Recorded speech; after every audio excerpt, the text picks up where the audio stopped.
funny shit? Why don't we overthrow the government? Like, really think about it. Okay, look.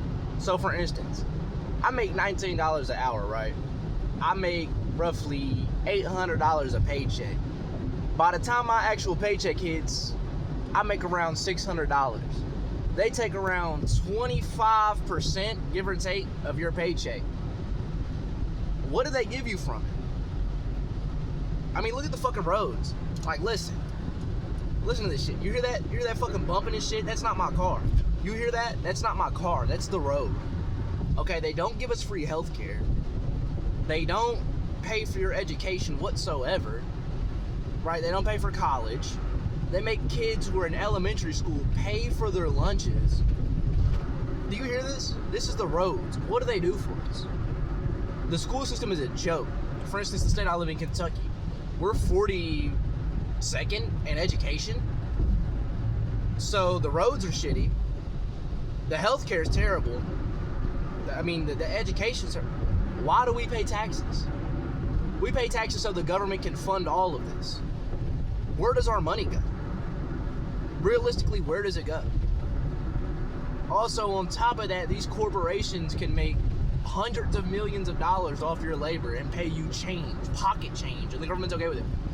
I think, just for example, for Walmart, the federal government has to step in and provide SNAP benefits to Walmart employees to make their wages livable. Walmart underpays their employees so bad, I think the government shells out roughly like $20 billion a year just to Walmart employees.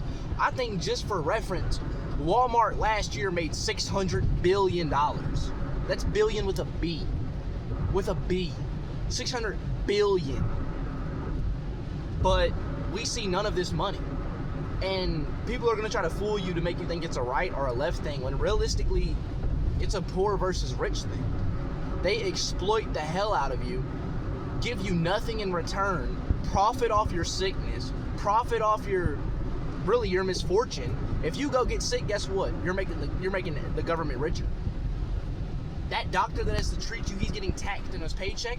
They're taxing the procedure. They're taxing the medicine they sell you.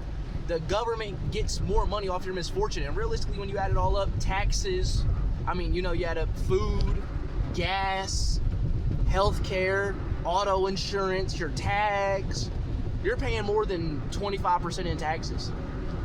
It's ridiculous. It is ridiculous how the government operates and how much they get away with and how people aren't angry. I was at work yesterday and I was just thinking, they're making like $5,000 per part we make and giving us pocket change for it. And these people are okay with it. Like, they're not mad. They're not angry. Nobody's angry. It's so embarrassing. And then think about it, Israel. We just locked in a 20-year deal where we have to get into a no, we can't ask any questions. If they want a war, we have to go to war for them for 20 years, on top of giving them $6 billion a year. Guess what? Israel has free healthcare. They have free education. We're funding their free education and healthcare, and nobody's mad about it. There's no plan being formed. There's no revolution starting. Everybody's okay with it. They refuse to give up their little bit of comfort just to make a difference. Like, real talk, this is infuriating. Like, it's infuriating. And our parents let it happen. Our grandparents let it happen. They didn't put up a fight. They took the knee so the government could do this shit. If you look at the cost of living from the 60s to now, it is night and day. Back then, you could live off one income, get a house within 6 years of working, own it completely, own it outright, have a new car every year, and still have money left over while having 2 kids and a wife on one fucking income. Nowadays, good luck. If both of you are working, you're barely getting by in a 2-bedroom apartment, and nobody's angry. Like, real shit, I'm furious talking about this. Is nobody mad? We're not angry enough. We're not fucking angry enough.